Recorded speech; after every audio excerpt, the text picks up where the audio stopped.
I like to have video calls on the first instance because I can't be bothered to travel, right? It's going to waste my time if it doesn't meet my criteria. So I want to see the full unabridged accounts, 5 years, and I want to have a meeting with the seller via video call. Then I'm going to find out whether it meets my criteria or not. Now let's go on to sellers. When you're dealing directly with sellers, let's say you've done some outreach, a cold call, maybe a partner introduced, and you're now meeting with this business owner or talking to this business owner for the first time. Normally you'll have a phone call, then you set up a video call. On that first phone call, all you're doing is saying, thank you very much for meeting with me via phone. Of course, I have this phone call. Why don't we set up a video call? Push for that video call, that meeting as much as you can. So you get that set up. If there is a warm seller, then obviously you have the other conversation, say, right, can you send me your full accounts? You scrutinize the accounts. Now, when you come onto that video call, what do you say? So with regards to the first meeting, direct sellers normally don't know about non-disclosure agreements. And you could get away with asking for financial accounts and asking for this information, especially if they're a motivated seller. But it's not the right thing to do.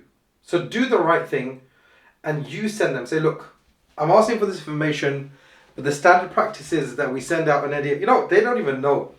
I was speaking to a business seller the other day, 2 weeks ago maybe, or something like that. 3 weeks ago. And I said, yeah, let me send out an NDA. They were like, what's an NDA? I said, a non-disclosure agreement. She said, what's a non-disclosure agreement? Then I explained it and I said, look, it's the right thing to do. It protects you, gives you protection, so you know that you're dealing with someone who's not going to screw you over. I didn't say it in those words, but that's the message, yeah? So she appreciated it. I sent over the NDA and they returned the NDA back. So do the right thing and send an NDA over. Once the NDA has been signed and been sent back, that's when you ask for the accounts. So that's the right way to do it. I know I said on the phone call, ask for the accounts, but do the NDA first, then get the account. Now the whole purpose of this first meeting is to court them, right? It's to court them. And it's to show them that you're an ethical person. Yeah, you're an ethical person.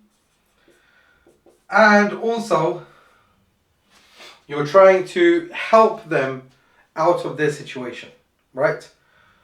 They want to sell. Maybe, for example, their lease is coming up to renewal. Do they want to sign another 15-year lease? And they're, coming up to 60 years old. A 15-year lease will take them to, 75 years old. Do they want to commit to that? So you're trying to sort of wow them, and you're trying to give them the impression that you're the person who can help them. You can help them. Yeah? And ultimately, for motivated sellers, that's what you are doing. Because a motivated seller is someone who has another reason to sell the business. The business has to be good. Yeah? But the person is in a motivated situation. So they're motivated and they need to sell for a personal reason.